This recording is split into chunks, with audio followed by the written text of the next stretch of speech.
Hey guys, this is Ray Cashcare, former Navy SEAL, motivational speaker, and life coach. Guys, you are listening and watching the Burn Down podcast. Check it out. Boom.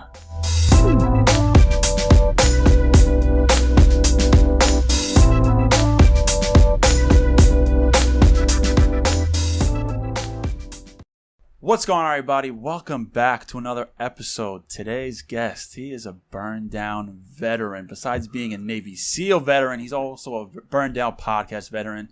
He's a motivational speaker, fitness coach, and obviously, most importantly, a Navy SEAL, and that is no other than Ray Cashcare. What's going on, brother? Welcome back.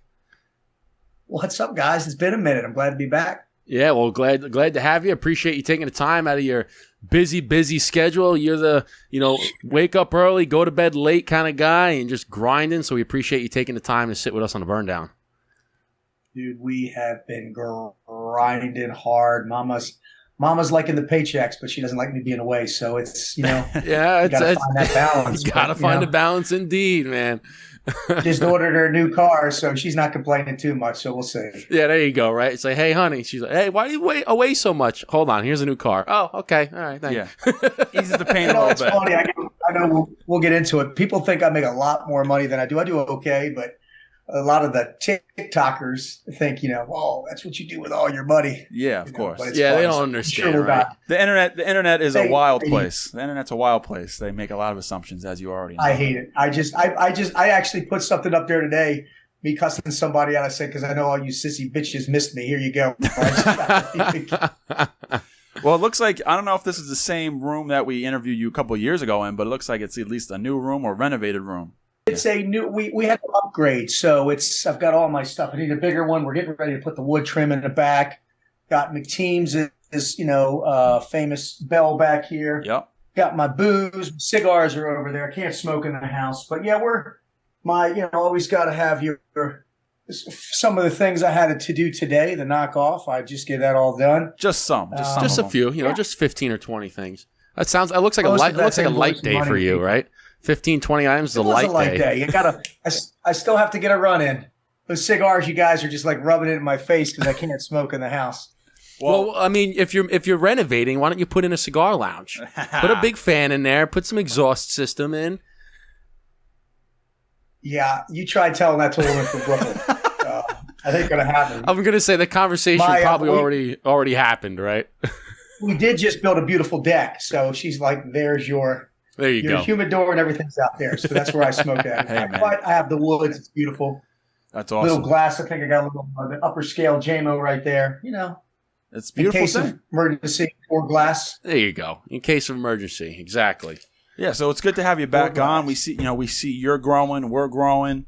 We have our own cigar brand now. You have your own fitness motivational company going on, which we want to know more about. But for the people who I want to know more about those cigars too. we're gonna have to order some, put them in my humidor over here. Of course. We sold out. We just got the next production coming in soon. So things have been rocking and rolling with the blueprints, baby. Yeah, man. So Good. So for the people who are listening and watching who don't know Ray Cash is, if you do, now you should know, or you should be at least recognize who the man is. If you're a fan of the Burnout Podcast, you should already know, of course, who Cash is. He is everywhere. But if you could tell the people, we already know who you are, what your background is, but give us a little bit of who Ray Cashcare is, where you came from, where you are today, how you got there. So, 51 years young, Baltimore native, residing in Virginia Beach with my beautiful wife and daughter. It's funny. People think I'm aggressive and angry. I'm very passionate about what I do. I love life. Enjoying the finer things. I'm frothing at the mouth watching you two light up right now, but it's okay. We apologize, brother. And I'm just happy. And I'm just creating growth. I'm doing a lot of coaching right now. I'm switching from one-on-one to group coaching. One-on-one's just a pain in the ass for me. Doing a lot of speaking, man. I'm grinding, doing motivational speeches. I've got like 3 this month, 3 next month.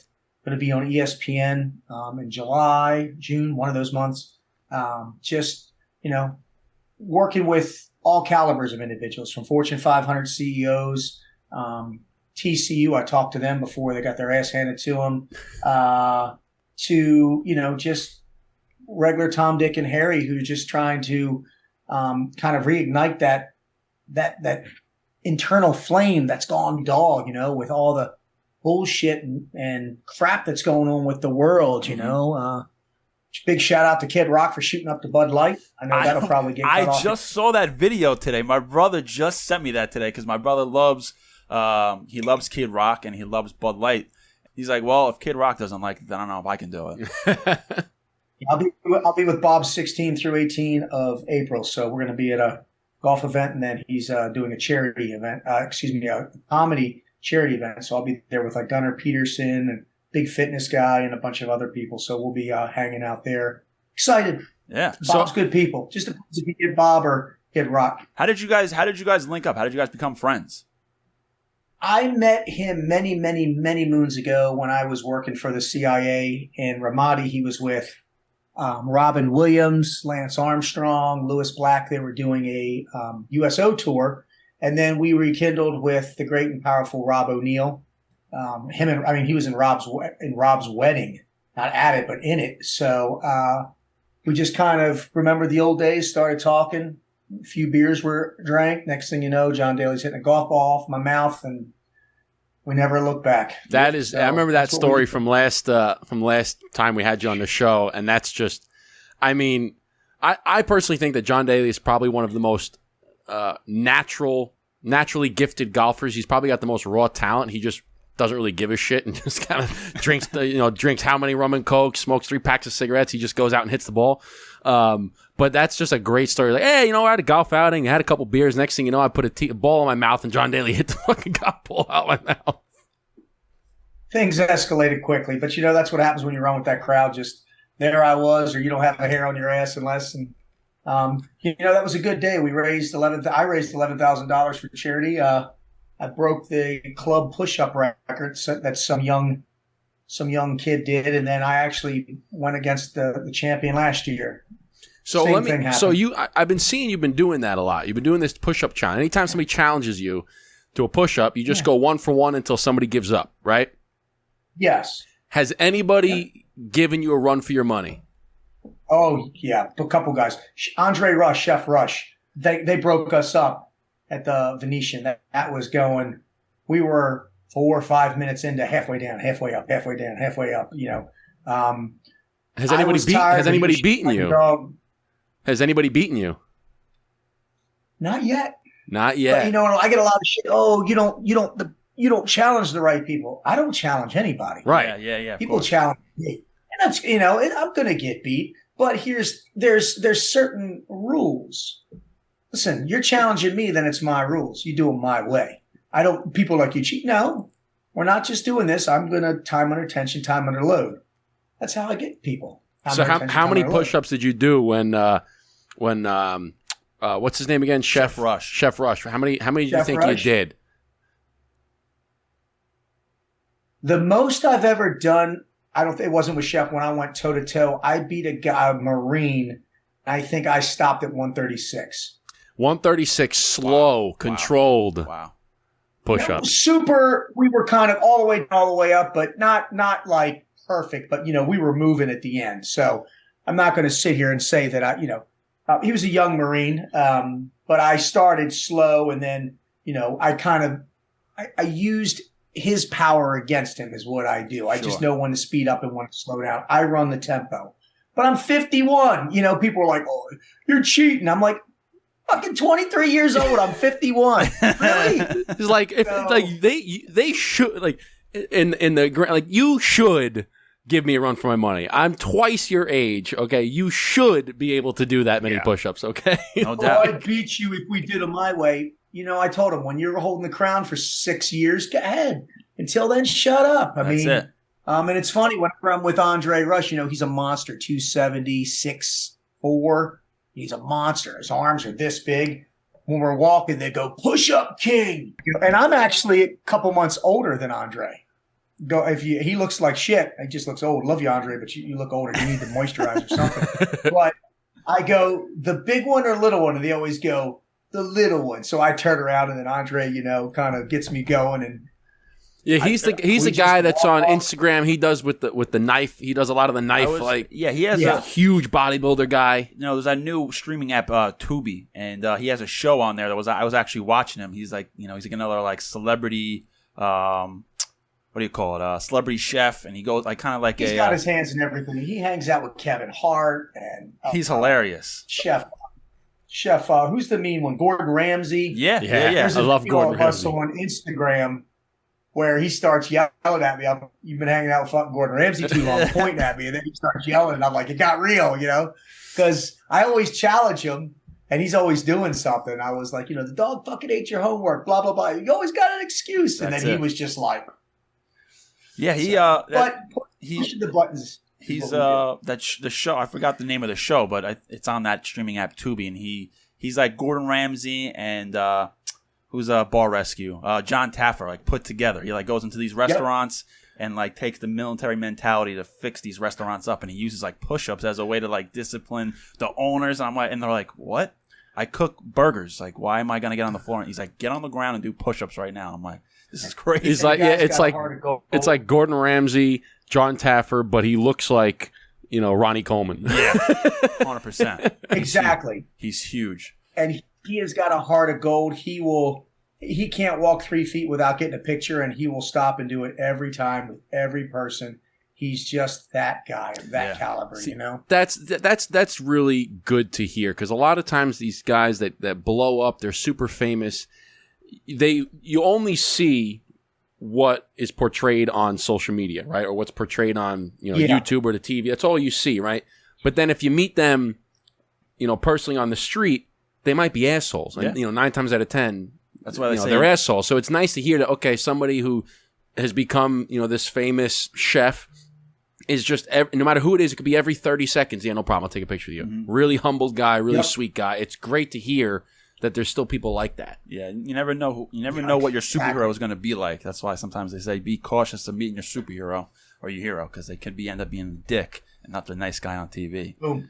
But I wanted to ask you. I was watching a show recently. So I first came across you from The Selection, the show on the History Channel, of putting the 30 average Joe Schmoes through budge training, and then they recently came out with a show called Special Forces. Have you seen that? Yeah, it's got Rudy Reyes and I can never say his name, Remy. Yeah, I just call him Remy. They take like celebrities, great friends of mine. All different military branches, and they have like Mike Piazza, Danny Amendola, Spice Girls, and they put them through. I didn't think as rugged training as you put the other people on your show did, but it was very interesting. I was actually very surprised with some of the people that actually passed that show, but it wasn't as intense. But I want to see if you watched it, what your thoughts are on that. I have. I've watched it. I'm good friends with both two of the individuals on there. I've actually all three of us trained the American rugby team together. Both great class acts. I can't say a bad thing about either of them. Oh, I thought it was done great. It was they had a bigger budget. I wish we would have had a bigger budget. I don't think you could have asked for a better group. I don't know the SF guys that do it. I've heard nothing but good things about them. But yeah, I think the show was done good, and it was challenging, and what I like is, you'll see Rudy, strap up and go to work, and, Remy climbed that ladder or climbed that rope out of the water. I was like, damn, he still got it, man. So, and we're not spring chickens anymore. Rudy and I are the same age. Rem's right around our age, if not just maybe a year younger, but, so we're all pushing late 40s, early 50s. I'll leave it at that. So, but still getting it done. But it goes to show, if you put your body through the normal, keeping it healthy, eating right, working out, you can last a lot longer than, what society says average human beings should do when it comes to physicality. Exactly. I mean, when you look, like you said, you're 51 years old, but your proof of the pudding right here is everybody says, oh, you're on the back nine, just wait until you get older, you'll see what happens. It's like, no, you're proof right here that you keep yourself in good shape. Right? You wake up early, you go to bed late, so you're probably not getting the suggested amount of sleep that everybody says, oh, you need 8 to 9 hours of sleep. You're like, no, fuck that. I'm getting 5 hours of sleep, but I'm still putting my body through hell. I'm making sure I eat healthy. I'm making sure I'm training. I'm making sure I'm disciplined. I'm focused. And look what happens. You're 51 and you're doing 135 push-ups in a row. So What are they saying now? Still got a 3-mile run when we're done with this. Yep. Exactly, right? So what are they saying man. now? Tell me all the negative shit you want to tell me, Put it in the work. but I'm 51 and I'm still in the best shape of my life. Put in the work. You know, I used to hear that, and then when I was proving them all wrong or beating them, now it's you're short. You know, I'm 5'7", 205. I'm like, that's what you're coming at me with. Like, whatever. People are always going to find a reason to bitch or pick about something, and it's not because they're mad at you. I've learned this from Mike O'Hearn's one of my mentors. I talk to him all the time. He's like, do you know how much hate mail I get? Tim Kennedy, all these guys. I'm like, how can you guys get hate mail? They're like, everybody gets hate mail. Because when you're successful, when you're doing something right, it pisses people off because they're doing a lot of shit wrong. And, they're angry about it. And, like I tell people, if you're overweight or you're fat, right? Welcome. If you're fat, you're fat. If you're overweight, you're overweight. Stop drinking so much. Stop eating like shit. Go to the gym. If you can't afford a gym membership, push-ups, sit-ups. If you can't do this, there's always a way to get better. And there's always someone that's going to bitch to try to put you down. I love it. I answer, I've put a few posts up that have gone super viral, super vicious. And the only time I respond to them, pardon me, is when I'm going to the bathroom, taking a deuce. I'm just like, let's just answer a few of these. But I honestly do not care what anybody thinks about me except my wife and my daughter. No one. Absolutely. No fucks are given. I mean, and I've been told this from Priscilla to Milet, to Coolian, to Fleshman, to Whalen. I mean, all these, I hang out with all the big names and they're just like, do you, as long as your family's proud of you, man, you're doing it right. I'm like, Roger that. And, I'm branching off, doing my own thing right now, and I'm seeing it. Yeah, it's good. Amen to that, man. Because I've always said that too. Is either you'll find a way or you'll find an excuse, right? If, like you said, if you're overweight, if you're fat, I'm sorry, you're overweight, you're fat. You can change it. You weren't born, 400 pounds. You ate your way into 400 pounds. You were lazy. You lazied your way into 400 pounds, right? Eat a salad, go for a walk, do some push-ups, right? There's things that you can do to better your situation, but people are lazy and they don't want to do that, so they just want to point the finger like, oh, well, you had a better life, or you have better genes, or you have better this, or you have... It's like, no, stop being a fucking excuse whore and do something about it. No. Make a change. And society has done this pendulum switch where my wife can wear the same dress as a 240-pound woman who doesn't take care of herself, and society will look at the heavy-set girl will look at my wife like this. When really, she's hanging out in this dress and my wife puts in the work. But, and that's the thing. It doesn't come without a price, I ran to get some stuff done. I still got to get a 3-mile run in. I worked out today. Wife's doing this, but we're up fucking grinding, hitting the gym 5-6 days a week. I'm tired of driving to the gym. So I just recently had Brute Force Strength, owned by two of my friends, Mark Devine and Jeff, send me out a bunch of gear. I did a video yesterday. Who am I doing the video with? My daughter, 14 years old. We're out in the front lawn throwing sandbags around. People are looking at us like I'm crazy. Yeah. And that's the thing, when you're not doing the norm, if you're only not going to the gym, which is okay, but if you tend to work out by yourself or work out with logs or work out with sandbags, people are like, why are you doing that? That's like weird. It's like, well, it's what works for me. It doesn't mean to work for you, but it's the same amount of weight. So what's the fucking difference? Yeah. And like to your point is people always find a reason to not do it, right? They'll say, oh, well, I don't have a fancy gym like you do. Okay, well, go to Target and get a freaking set of dumbbells and work. Oh, I can't afford dumbbells. All right, well, then do push-ups. Oh, well, my shoulder hurts. Okay, well, then walk on a treadmill. Oh, well, I don't have a treadmill. Then go up and down your fucking stairs 100 times. Oh, I don't have stairs. All right, well, then do air squats. Like, stop finding an excuse. Figure out a way to... I remember when COVID first happened and they shut down all the gyms, right? I was in my backyard lifting propane tanks because that's all I fucking had. I was doing curls with 2 propane tanks because I had nothing else. I was doing dips on a bench. I was doing push-ups. I was doing box jumps on my little bar out here. I have a little concrete bar. You figure out a way. Yeah. But so many people are just they're like just excuse driven. That's all they look for is excuses. FIO, figure it out. I'm a big opponent of that. And in today's society, it's not really hard to be outstanding, to be in shape, because so many people are doing, so little. You know what I mean? Mm-hmm. Sorry about this. This is the wife. I apologize. I have to make sure she's okay. Listen, She drove somewhere. She comes first, man. Jesse Isler, you've heard the 100-hour rule. You've heard the 100-hour rule, right? I have not. Yes, you guys know what the 100? I have not heard that. If you spend 18 minutes a day for a year, you become better. One year, you will be 95% better than everybody else in the population at that one specific thing. Yes. So my thing is go for a walk for 18 minutes a day, or do 10 push-ups and then do this, or read a book on business, or just pick something. And the reason why I hone in so much on the physicality is it's this. Do you guys have wives? Do you have people in your life, right? Yes. Women? Yeah. Yes, wives. Yeah, we're both married. So yes. when I met my wife, listen, we can beat around the bush all we want. You were physically attracted to her. She was physically attracted to you, whether it was the eyes, the ass, this, that. As men, we're animalistic. We look, we hunt. Yep. We see a woman that takes care of herself. The reason why we're so attracted to that is because it's the rawest and rarest form of discipline. A woman takes care of herself, right? Like when my wife met me, first thing she did, when I picked her up, the car was immaculate.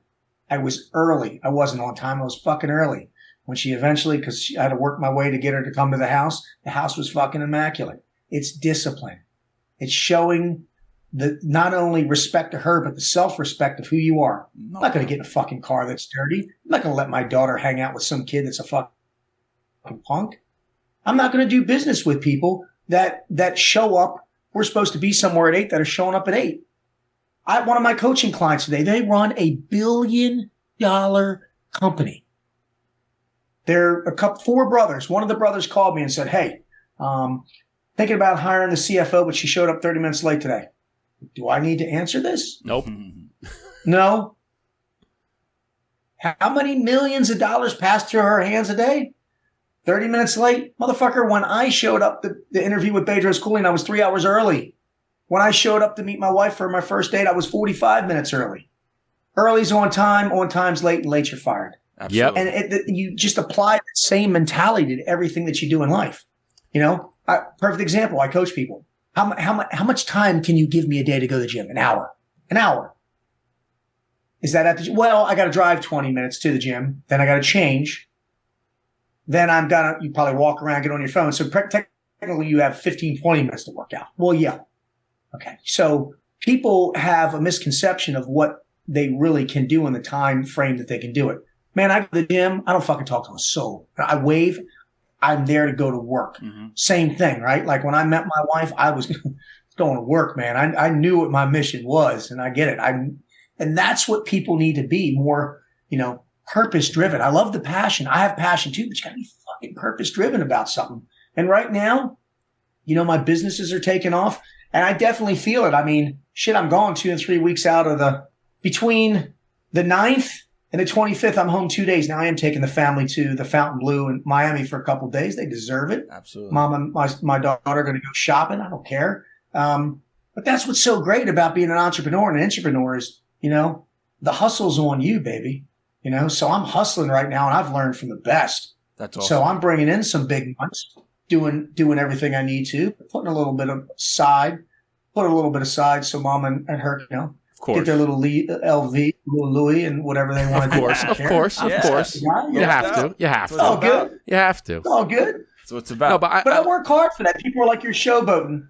Listen, man, Wes Watson, one of my coaches, says, he's got the 8 supercars.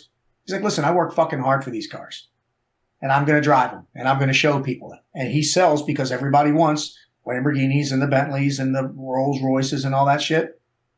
Hey, man, whatever you're into, you know what I want? I'm in a point in my life where I just want my family to have more. I'm good. I got my dream truck. I'm getting ready to build a dream car.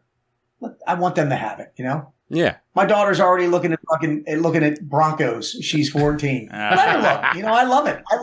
I love being that. And the thing is, I tell everybody, even if you have a 9-to-5 job, there's always ways to make more money, right? All you have to do is figure out what you're fucking good at, what your 5% zone of genius is. What can you do better than anybody else? And then you figure out how to monetize it. That's all you got. That's all I've done. I motivate people. I speak. I coach. I learn from the best. That's it. All I did is take what they did, put my spin on it. Now, I ain't charging the money they're charging, but I'm, Not yet. Not yet. Exactly. Not to me, this not to Bedros, according to how we live, is the same, right? I mean, he's got more zeros than me, but that's okay. My zeros, I told him I'm coming for you, and he said, "Come get it." That's it. See, but I like what you said about the fitness being like, because you can, without ever meeting somebody, without saying hi to them for the first time, you can look at them and already know that they have discipline, that they're goal driven, just by the way they look. Right? If you're in great shape, I know, because I know how hard it is to maintain that great shape. So I can see you visually. I said, all right, I can see that you're disciplined in the gym. I can see you take care of yourself, which means you probably take care of a lot of other things in your life. Now, granted, it's not 100% true, right? There's some people that are super, super in shape, but the rest of their life is crap. But it's a good metric to say, like, if you're not in shape, if you treat yourself like crap and you're a lazy piece of shit, you go, what is it for the rest of your life? Why do I want to do business with you? Right? But to your point is, it's not rocket science. It's not brain surgery. It's very easy to stay in shape. Like the concept of staying in shape is easy. It's all there, especially with the technology nowadays and all the information on the internet. It's very easy, but actually doing it is the hard part. Yeah. Now, I think your physical appearance tells a story.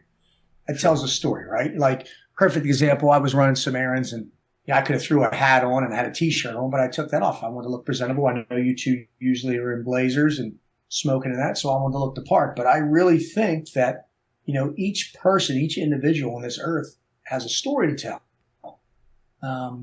Some people go through life on autopilot and they let other people tell the story for them. I was guilty of that. And then a very few of us will break out of our shell and say, you know what, screw that, man. I'm going to write my own fucking story. I'm going to write my own ending. And I'm going to, and this isn't nonfiction, man. This is real life shit. But, there's always going to be ups and downs, and you got to plan accordingly. Too many people rely on too many outside resources of comfort these days. That's the thing, man. I'll tell you, like I said, Bedros and I have kind of, I still do things for him, but I don't work full time for him. Scared shitless. Starting in March, I've been on my own, and I've had some big, for me, big months. Hit up Wes Watson and said, hey man, I had my first $30,000 month, had my first $40,000 month. And you know what he says? Motherfucker hit me when it's 60, 70, and 80. And I'm like, yes, roger that, brother. Yeah. So it's like, and you're going to hit him at 60, 70, 80. And he's going to say, hit me again when it's 100. Hit me again when it's 120. But it's not bragging. I'm proud, but I put in the work, and people are like, oh, you make all that money. Even when you make all that money, you don't make all that money, right? Money goes into things, right? I've got people that help me do things now. I've got a team. I've got a design team for this. I've got a guy that just did a intro for me, $1,000 here, $2,000 there, and taxes, this, that. It's like, you got to earn, man. You got to have that yearn to earn. I fucking love it too, man. And the one, I know we're sitting here this is what I will tell each and every person here that is driving or striving to get out of their shell, be an entrepreneur, open their own line of cigars or everything is, dude, I say this all the time. I bet on me. Like, never bet against me. Never fucking bet against me. I won't lose because I only win and learn, I've made a few mistakes with Bedros Coin and Dan Fleshman before in business. It's cost some money. I didn't lose. I learned because I fucking didn't do it again. Yeah. And I've taken those lessons that I've learned into my real life, and I make sure that I don't do those. But people that lose are people that continually do the same thing over and over in a bad way, right? Just like, okay, whatever. I'm not going to do that, or I'm going to show up late. I'll get fired from this job. I'm going to go to another job and do the same fucking thing. Or somewhere, somehow, that internal switch just turns on, and there's a point in every human being's life where they go, enough. I'm tired of being average. I'm tired of being mediocre. Because people ask me all the time, Cash, what keeps you moving? What keeps you motivated? And I hate the word motivated. I have that motivational speaker. I am not a motivational speaker, brother. My goal is I break beliefs in people, discipline and accountability. That's what I do. Motivation gets you moving. Discipline gets it done. I don't give a shit. You can listen to a Jocko or a David Goggins book and you're going to want to run through a wall. But if you haven't trained to run through that wall, all you're going to do is hit that wall and knock yourself out. Yeah, I think versus getting up every day. Listen, I just listened to Dave's latest book. Great book. Great fucking book. It's a great fucking book. And you have to apply. And it's funny because Dave and I do a lot of the same things. We have a lot of the similarities, childhood and things like this. And I do the same thing that he does. I love the hate. I didn't at first. But I'm telling you, every single name, I mean, I've named out some big names, the Priscillas, everything. They're like, Ray, if you're getting hate, you're doing it right. And I'm like, it doesn't make sense to me. And finally, even Tim Kennedy's like, because I do a course with Tim Kennedy and Michael Chandler. And they're like, dude, you're blowing up. And I was like, thanks. And then Tim pulls me aside. He goes, how much hate shit you get? I'm like, oh my God. I get banned because people are like, this. And I'm like, motherfucker, he's like, you got to ignore it. You got to ignore it. Yeah. So, I mean, it happens to us all the time too with like, we post a video that goes viral and we get so much hate comments and you guys are this and you guys are that and you don't know what you're talking about. You think you're this. And then, you go back to it and say, listen, if you're not getting the haters, then you're not doing something right? No doubt. People only hate you because they ain't you, right? That's what we, right?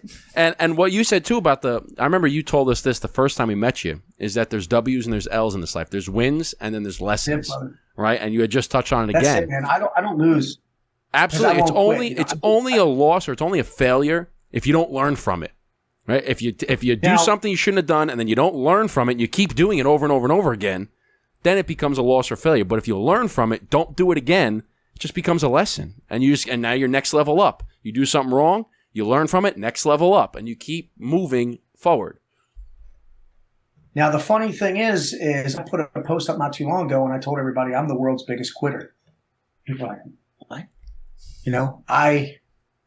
I've quit a lot of the toxic things that I did in my life. I quit a lot of the toxic people in my life. I quit a lot of all the toxic entities in my life. So in all actuality, I'm proud to be a quitter. What I do is I just take a negative and I turn it into a positive, you win, or I always say it, you lose. They're like, no, you learn. You only lose if you quit. But you just said you're a quitter. Well, but I'm quitting the right things, right? I tell, I know I've got a couple clients that they're like, a couple guys are addicted to porn. How often do you look at porn? Probably 20 minutes a day. Well, shit, motherfucker, you're over the 100 hours that you need to be. That means you're probably 95%, you're 95% better at watching porn than everybody else. Is that if you died tomorrow, is that what you want to be 95% better than? Or do you want to be like, some of these guys are fathers. How about read a book on how to be a better father? Read for 18 minutes a day. Do some self-meditation for 18 minutes a day. Go on a walk with your family and talk to them for 18 minutes a day. If you're gonna do something, you want to be, 95% better than everybody else, then make it something impactful. And the only way that you're going to do that is what I tell each and every one of my clients is you have to figure out what your zone of genius is. Everybody's a subject matter expert in something, right? I mean, myself, Goggins, Jocko, Redmond, we all say the same thing. We just say it a different way, Mark Devine, the OG of it all, SEALFIT. I might be doing some stuff with him. I idolize this guy, Commander Devine. He was just like, we just need some fresh blood. You say it with a lot more F's and this and that. But he goes, but you're saying the same message as me. I'm not the most eloquent guy. Goggins isn't the most eloquent guy. Either is Jocko. But I think there are people in the world that still want the directness, the in your face, the loud, the bold, the brash. And we need it, man, because that's what this fucking country was founded on. Just a bunch of badass human beings that took chances, and the definition of an entrepreneur is someone who gets up and takes risk. Every single human being on planet Earth gets up and takes a risk, because every night you go to bed may not wake up. That happened to a friend of mine. So I think we throw the words around a little bit, and we don't, we throw the words like entrepreneur around, hero around. I'm not an entrepreneur yet. I'm an entrepreneur, man. I'm finding out where I'm at. I'm 51 and I'm just switching into a different gear. I got a lot more fucking gears to come, man. Like I said, and I am. I'm grateful, but I'm also greedy. I'm greedy with my why. My why is me. Everybody's why is their family. It's this, it's that. One of the biggest things that I teach is you are never going to be a better version of you unless your why is you. Right? Like, I want to be a better father. Okay. I want to be a better husband, a better lover, a better protector, a better provider. Well, what are you doing with your self-help to make that better? Well, what do you mean? Well, if you're an asshole of a father and you're not doing anything to improve yourself and you're trying to spend more time with your kids, they're probably getting more annoyed because you're just being a bigger asshole around them. Versus taking time and really dissecting what the problem is, maybe getting some help, maybe reading a book, maybe doing what we do in my family, which has been very helpful. We have a weekly AAR, after action report. Tell me one thing that I did good, two things I can do better. I always want to know what I can do better. A real alpha, and that's male or female, wants and needs to know what they can do to be better. A beta just goes, yeah, I'm happy. This is it. This is as good as it gets. Yeah. I'm never going to fucking peak, man. Never. So staying on that point of getting where you want to go, when you worked with Bedros, it was the MDK project, correct? Is that? I still do that. I just don't do it. I'm just not full time with them. But yes, I'm still the lead instructor for it. Yes. So at what point or where were you in your own mindset or personal journey where it was like, I want to start my own thing now and grow? What were you thinking? What was the process of that like? Well, I could sit here and tell you a cool story, but I'm not going to lie. Bedros told me it was time. Like, he said, you can only train. I've taught you what you need to know. Obviously, he's not going to teach me everything. Dan Fleshman works with me. I do some stuff with Dan now too. But I think that's the true sign of a great leader when he realizes he's taking his soldier as far as he can and says, listen, I'm going to release you into the wild, right? Like I'm an injured bird. Pretty much that's what I was. I was a fucking injured animal through childhood, through war, through battle. And he got me dialed in, got me where I need to be physically, mentally, emotionally, got me out of the red with emotional discipline, emotional discipline 2.0, got me out of the blue, got me in the green where I need to be, purpose driven, not passion driven, taught me the ins and out about business, how to close. I can fucking sell. I could sell a condom to a nun. That's a horrible thing to say, but that's a horrible thing to say. We're probably going to get banned for it, but so we're already getting banned because we're smoking cigars, so that's already going to be banned. But a salesman isn't a salesman. A salesman is a storyteller. Yes, absolutely. All you got to do is be able to tell a story that's relatable to people. But that's what life's about. I'm a people person. I try to relate to as many people as I can. And Bedros said you have a gift for that, and it's time to take that gift on your own. No hard feelings. We still do things together, but my main income right now is, me. Team fucking care. I may be also taking over part of a gun company, a C-suite position. I want to do what Matt Schneider. Have you had Matt Schneider on this podcast? No, we've not. Not yet. You're gonna write him. He's one of Bedros' guys. You should have him. He's fucking amazing. Matt Schneider. I'll do an intro. Yeah, please do. He's making an extra $40,000 a month coaching, part time. I'm just like, so he's got the best of the stability, and he's got that, I like that. Now I'm kind of looking at that model. Or, Wes is like, dude, you could be making fucking $200,000 a month if you just start really dialing into coaching. I'm like, I'm a risk taker. I've taken a lot of risk in my days, and as I'm getting older, I like not settling, but I want to make X amount of dollars with a full-time job, and I like that 30 to 40 extra a month. That puts me where I need to be. I'm a very, comfortable. Now, other opportunities and investments and things come my way, which we don't talk about, but I have, I like to have that little bit of a nest egg, and I have a beautiful wife, stay-at-home mom. It's one of my wishes that I asked her to do, and she's a great stay-at-home mom.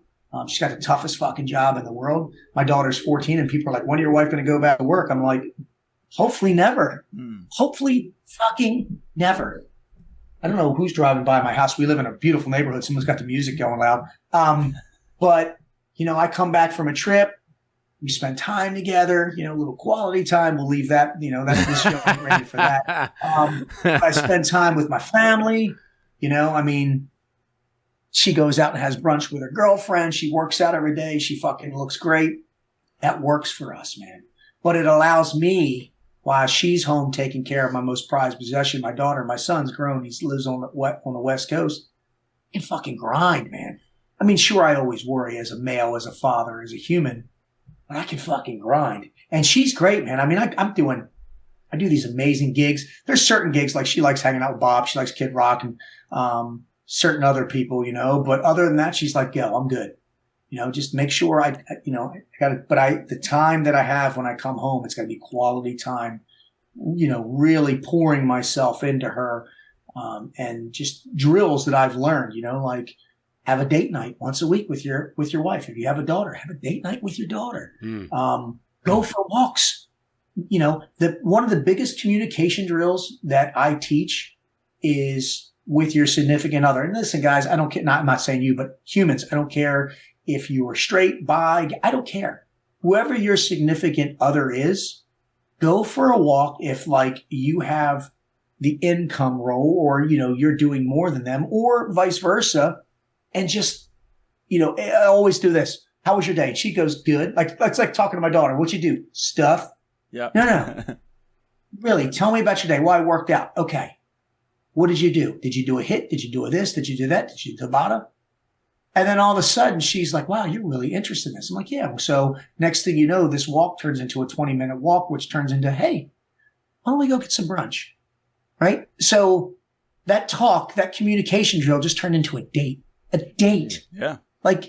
It's not even a scheduled date. And it was so simple. Simple. So simple. So, and I got to tell you this, I get so engulfed with work. I can't believe I'm going to say this. My wife listens to this. So, we have family. If you have kids, there's windows of opportunity that you can have with your family. I didn't hear my wife come home. I'm up sending out invoices, 75, 110, sending out all my invoices to people that owe me money.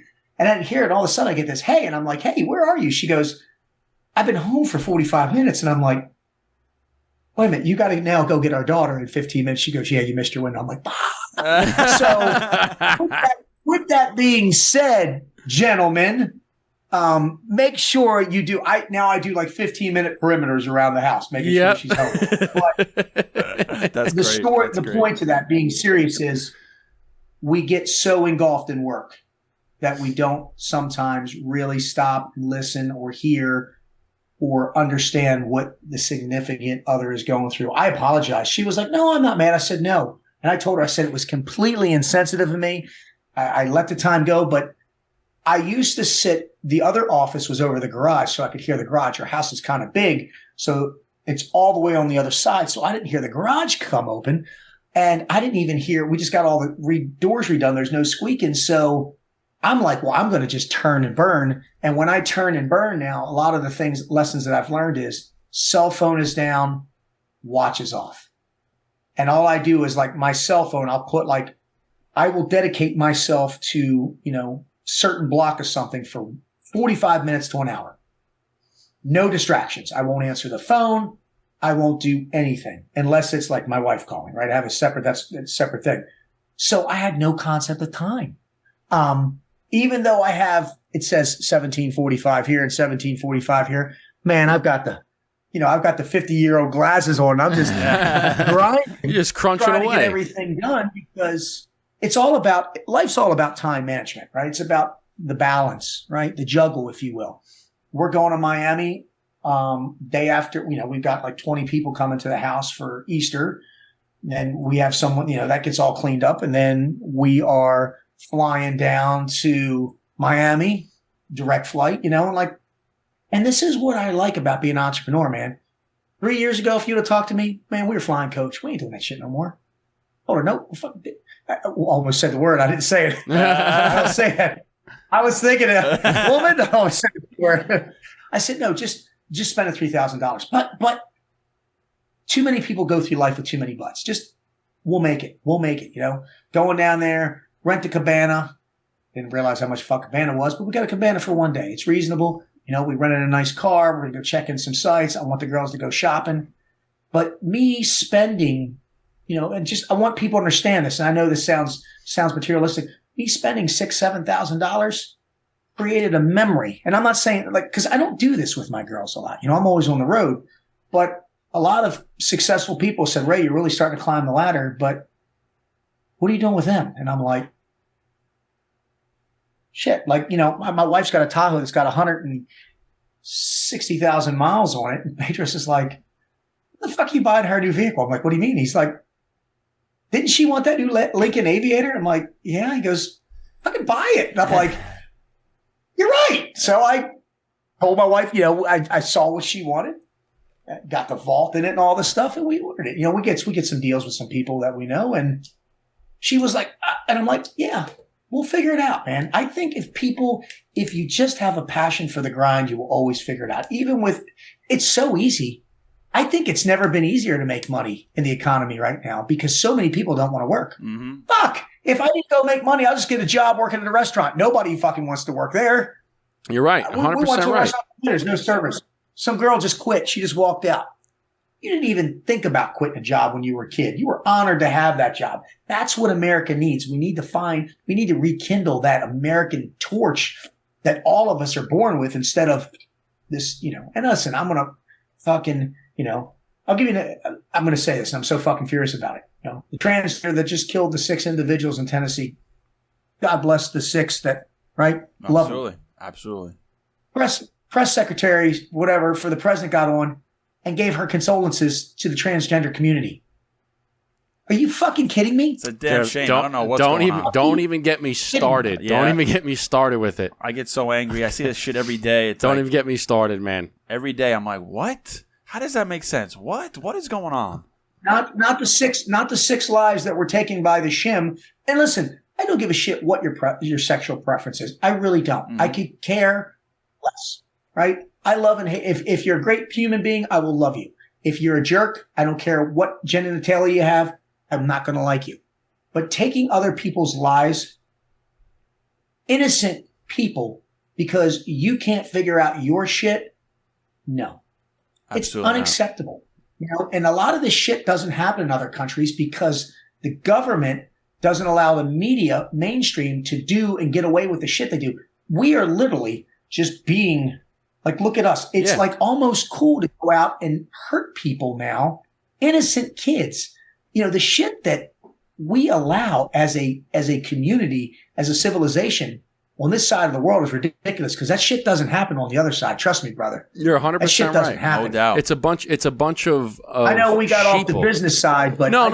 Listen, it's okay. You're 100% right. So pissed off about this. You're 100% right. It's a bunch of sheeple that just cannot think for themselves, just want to be fed information, and the media almost glorifies, and they know that you're going to get attention when you do X, Y, and Z, or if you're part of the X, Y, and Z community, you're going to get glorified and attention, and they're like, oh, well, I'm just going to be part of that. It's like, no, why don't you talk about and give your condolences to the families that have been hurt, not for the person that is completely mentally ill and has problems with their own thing. We're going to glorify that person? No, absolutely fucking not. You should send your condolences. You should go to every single one of those families and say, listen, is there anything we can do to, we're so sorry about this. My condolences, my prayers go out to you and your family. Is there anything we can do to help this, to help the situation? No, they're going to glorify and say, you know what? We should really talk about the trans community. Are you fucking kidding me? I mean, it infuriates me, And then they're going to say, we're going to talk about Trans Awareness Day. Are you fucking kidding me? It's such a minuscule population of this group. It's such a small, minuscule group, and in the worlds of people who don't, in the younger generation, the people that are growing up, they feel like, or at least I think, they think it's like the whole country is almost this trans community, when it's a very small community. Most people are mom and dad, boy and girl. Why are we making something that's so we small? allow 6% of the nation to rule us. That's what we're doing right now. exactly. 6% of the nation. And to your point too, is it doesn't matter. Like in this specific case, right? It was a trans person that killed 6 innocent people. There was 3 adults and 3 children. Not only like 6 adults, 3 children that haven't even had a chance to live their lives yet. You took their lives in cold blood with no reason, right? But in this specific case, it was a trans person, 6 innocent people, right? And then they say, oh, well, we need respect for the trans community. Regardless of what it could have been, now I'm German, right? It could have been a German person that killed 6 people, and they would have said, oh, well, we need respect for the German people. No, fuck no. You need respect for the people that were murdered in cold blood, all right? And to your point, it doesn't matter who it was, right? If you're gay, straight, bisexual, transsexual, if you're black, if you're white, if you're Asian, if you're European, if you're tall, if you're short, if you're fat, whatever. If you're a good person and you have a good character and you're a nice person, I'll be nice to you. If you're a dick, if you're an asshole, I'm not going to like you. Yeah. Right? But in this specific case, it happened to be trans against 6 people, and they're like glorifying the trans community. That's not right. That is not right. That is absurd. I feel like we've been living in the Twilight Zone for years, and I'm just like, I can't imagine the younger generation growing up, because it's got to be super confusing. Because I grew up, it was like red-blooded Americans, mom, dad, go to war, fight for the country, protect your rights, love this country, do everything you can to defend your family. And now it's kind of like, well, did the family, what did the family think? Did they feel okay about it? And it's like, what is going on? What are the basic elements of America too many people? I think one of the downsides, right? Now social media is a blessing and a curse, right? It's a blessing where we can connect with so many people globally, right? It's our business, right? A podcast and social media, it's our business, and we utilize social media for our business. So that's where it's a blessing. But the curse and the downside of it is that it's created all of this attention, all of these attention-seeking individuals that need and crave the approval of all of their peers. They need the likes. They need the satisfaction. They need people to approve what they're doing. It's like, you said, I don't give a shit what this is my business partner. To be quite honest, I don't really give a shit what he thinks about. The only people that I care about is what my wife thinks. That's the only person I want to make proud of me, is my wife. I don't give a shit what anybody else thinks of what I'm doing with my life. As long as my wife is proud of me, and even like, your parents, right? I want to make my parents proud. They raised me to who I am. But at the end of the day, it's my wife, right? And I don't have kids yet, but when I have kids, it's me, my wife, and my kids. What they think of me, and are they proud of me?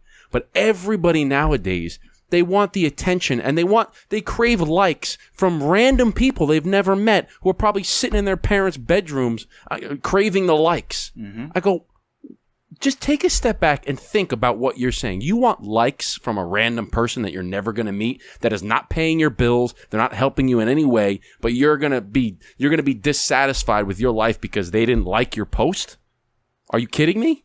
It's the level of narcissism in this country and in this world is through the roof, I believe. Everyone thinks they're a big deal. Everyone thinks they're important. And can someone explain to me whose fucking great idea was it at Anheuser-Busch to throw a transgender face on a beer can after this happened?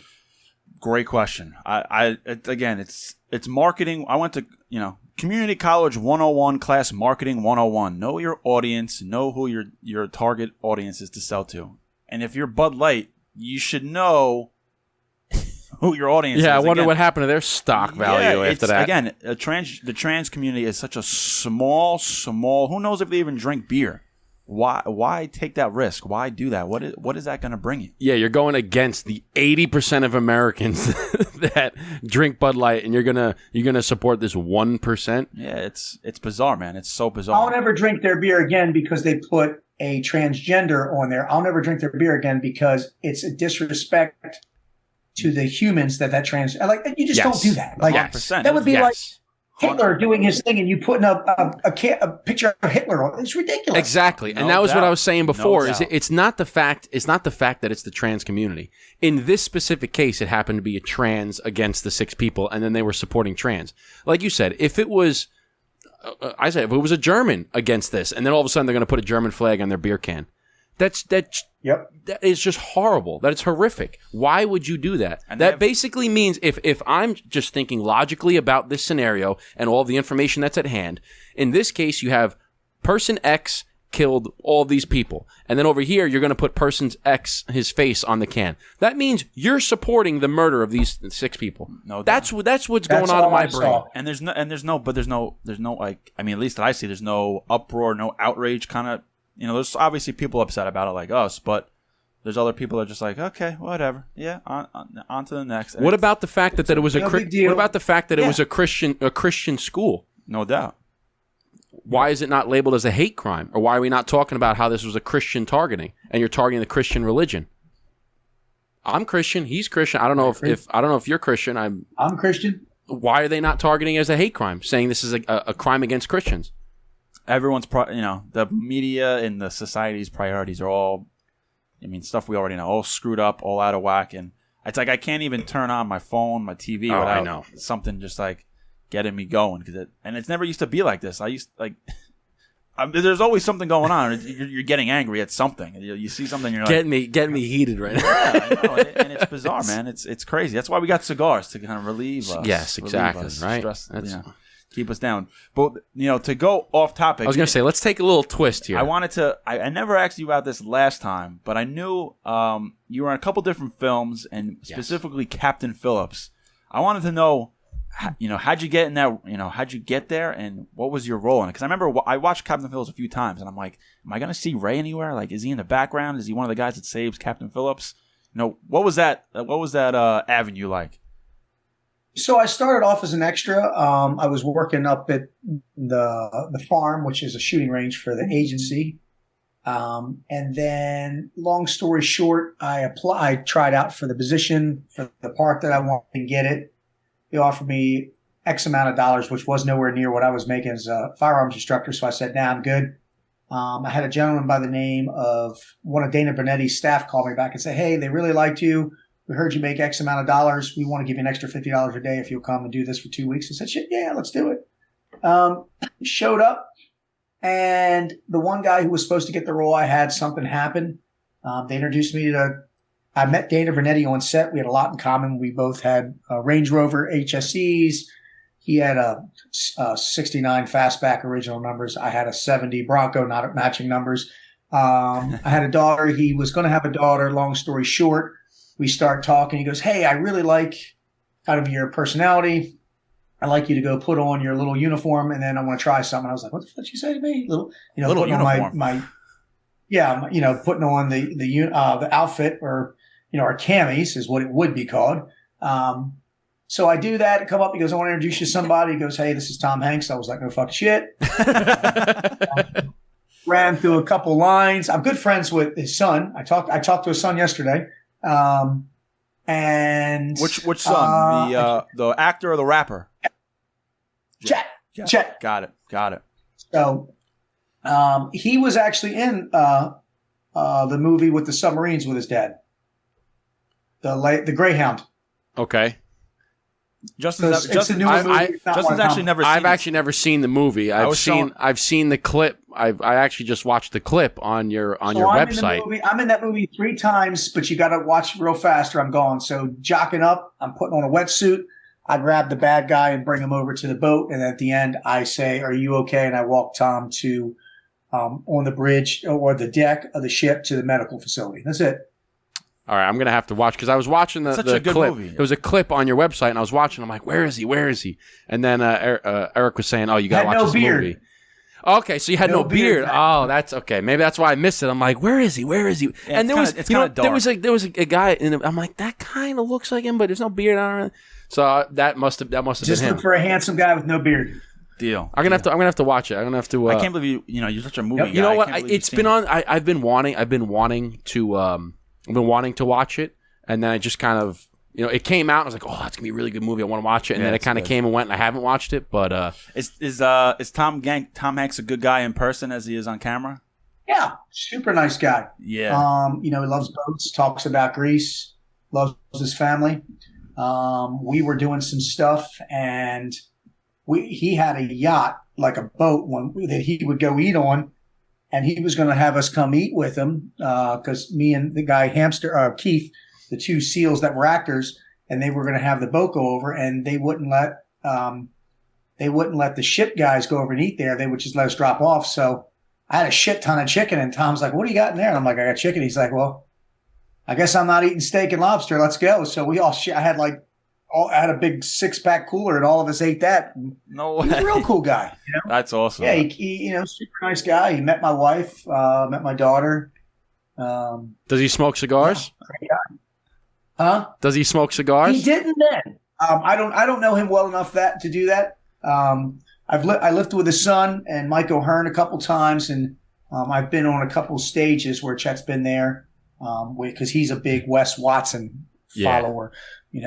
He just got his little Lamborghini and wears his black. Looks just like Wes. I love it. So I wanted to ask actually because I saw a post of you going through a back workout with Mike O'Hearn, and I followed Mike O'Hearn for quite some time, and he's just back from his American Gladiator days, and he was just an absolute animal, just built like a Greek god. Basically, looks like a Greek god with the chiseled bone structure. I'm like, this guy's like a Greek god right here. And I followed his power bodybuilding program, which was like a blend between powerlifting and bodybuilding. Oh yeah, of course. So what was it like? What kind of workout? Because it's I imagine it's a totally different workout. That's his. Like you said, your area of expertise. That's his reign. That's his universe. It's very slow, lots of rest. Things I'm not used to doing, but yeah. So how was that? How was that going through it? Since it's a totally different style of working out than you're used to. I mean, you get a pump, but I like sweating a lot more. I'm used to like moving fast and quick and burning a lot of calories. But I'm good friends with him and Phil Heath. What they do it's muscle contracting is what they're doing, right? And Mike breaks it down. He's so educated on everything, and he just every fiber and every muscle twitch and every single thing that you're doing strand, he's breaking it down and explaining to you, and he's got a way of explaining it to you so you understand it, because I mean he's pretty much like a doctor, the way he explains everything. Mike, break it down for me. And he's just like, he's got a way. Phil Heath is the same way, very, very knowledgeable, very humble. How you kill Mike O'Hearn is going to a room with 50 people and all of them turn their back and ignore him. You wouldn't know what to do. Mike comes down to the ranch where we do this stuff with Dan Fleshman. He was just down there with Little Titan, who's almost my size now. I think he's going on 4. He's going to be like, I guess he's structured to be like 6'8". Wow. And Mona, was Miss Romanian Universe, whatever. She's stunning. She's enormous. They're just a great, great family. Very down to earth. They're not high maintenance at all. I mean, Mike he takes his meals with him and stuff and eats very clean. But other than that, man, he is the biggest goofball that you'll ever meet. I tell him, what's it feel like to be the third best looking Irishman on planet Earth? Me, Rob O'Neill, and then him. And he just laughs. And he's got a heart of gold. He'll stop everything for you. I mean, I'll call him and he answers. We're great friends. We talk all the time. And I get a lot of because I'm doing some different things with working out and stuff, and it doesn't matter my world or his world. He's very knowledgeable, so he knows the kind of stuff I do and the fast action, fast twitch, and he just doesn't. He just depends on where he's at in his routine of doing it. So he gives me like just advice for free. It's awesome. I'm like, fucking Mike O'Hearn, training with him, was one of my bucket lists. I got to work out with Stallone a little bit. They were two of my biggest bucket list for fitness guys, because I'm good friends with Gunnar Peterson, who's a legend in the fitness community. I love him. But yeah, it was more of just trying to sit there and keep your stomach tight, your chest out, and look cool, but don't look too excited. That was the hardest part of it. But Mike makes you feel real comfortable, because, he wanted to work out early. I got up, I was staying at Bedros' guest house. I get up at like 3 a.m. to get there. And, he's like, hey, there's no traffic in the morning. I'm like, but there could be a fucking tornado. I mean, this is my chance to lift with Mike O'Hearn. And, I'm sitting there super early, and it was a great workout. Him, and I can't remember the guy's name. He's a chiropractor that does some funny ass skits. Guy's strong as shit. I have to look. I just call him Doc, but he's a real famous chiropractor. And he has like these two guys that just train with him. Like they were like, "Hey, can we train with you?" And he's like, "Show up every day and you can," and they do. Now, is it true? Is it true is it true that he doesn't really warm up? No, he just kind of goes right into it. He just went right into it. Yeah, I've seen that too. That he's like he says that he likes to warm up. Like for instance, okay, let's say you're doing bench press, right? Most people, okay, you'll do, maybe you'll take the bar, right? You'll do some, but then you'll do some stretches, right? Maybe you'll do some internal, external rotations with your rotator cuff, right? You do some face pulls. You'll warm up your lats a little bit. You kind of warm up, do some push-ups. Mike's like, no. He goes, I warm up through the movement. If I'm doing bench press, he goes, then I will go into bench press and I'll do some bar. I'll put some weight on. I'll do some more with the. He goes, but he only warms up through through the movement that he's about to do. I'm like, wow, that's great, and you can't argue with the results. I mean, 100%. No. Do you because when we first met, you had the merch line Conquer. You had the skull; it said Conquer on it. I bought that was my gym hat, so I wore it to the gym every day. Do you still have that clothing company? Is that still one of your? No, I kind of shut after COVID and everything. I shut it down. I had a little bit of PTFO, put the fuck out, which means be a better human. If I come out with a new shirt right now, I'll probably only do 2 shirts. One's the cockweed, which is my spirit animal, and one guy just wrote, "I self-identify as a cockweed." So everybody wants to be the line. That has to be a shirt. I'm half cockroach. That has to be a shirt. I self-identify as a cockweed. That's got to be a shirt. Yep. No. He actually said he made one. I got to figure out a way to make one on a good shirt and do that. I don't know how to. I got to figure that out. And then I would put I bet on me. So just keep it real simple. I bet on me. Always bet on me. Because I don't lose. I only learn. That's how it's got to be, man. If you come out with those shirts, let us know. Still than I was last time. You come out with that shirt, let us know. I want one of those shirts. I bet on me. I like that shirt. I've always heard this, and I've said this, is that you are the best investment that you can make. Mm-hmm. You invest in yourself, and you will get the best return out of it. And when do you go to? Where are you going on vacation? Is that the next couple of weeks? Miami. No, I was gonna say day after Easter, we're going to Miami. Oh, all right. I was gonna say we can try and send you some blueprints before your vacation, some cigars, but I don't think it'll get to you in time. Day after Easter, we could. I mean, what's tomorrow? Thursday. Yep. You can overnight them to them. I mean, I actually, you know what? After this, let's give me your address. I'll overnight them to you because I got to go to the post office tomorrow anyway. So yeah, we'll send you some of our cigars. Sounds to blueprint. good. I'll take some down to Miami. Yeah, you got to take Miami, some man. I'm going to be down there with David. Let's do it. All right, no doubt. But I think we're coming to the close here. We had at least a little over an hour of your time, which we truly appreciate. It's always good catching up with you. We're glad you're back on here. We hope to meet you in person sometime. Yeah, most definitely. I got to tell you, you live in Virginia Beach. I just drove down to South Carolina. Virginia's got a shit ton of fucking traffic. I couldn't believe how much traffic there was. Where are you guys out of? We're in New York. Yeah, I'm always up in New York. I'm up there with Dr. Gabrielle. I do the Hudson River swim every year. Okay. Always up there. Yeah, we're right outside the city. So I'm going to be up in Long Island. What's it called? Nanatuck, yeah. Nanatuck. I'm going to be up there the 18th through the 21st with HPLT, Smashing Souls at the Real Nice Resort right there. In April? In May. Okay, I'll be back. I'm going to Italy May 1st to the 15th. My wife and I are spending 2 weeks in Italy for our honeymoon. Yep. So I will be back. I'll be back on the 15th. So if you're there 18th to the 24th? Yeah. We'll have to link up for sure. Definitely let us know. If you have time, if you're not too busy, we'd love to meet up with you, have a cigar. That'd be awesome. Sounds good. Let's do it. No doubt. All right. Well, Mr. Ray Cash Care, the man himself, thank you for coming on the Burn Down podcast again. We appreciate your time. Thank you, gentlemen. Thanks for having me. Absolutely. And we'll give you our signature send-off. All the best. Future endeavors. Good luck with everything. Thank you again. Cheers. Chin chin. And salud, my friend. Thank you, gentlemen.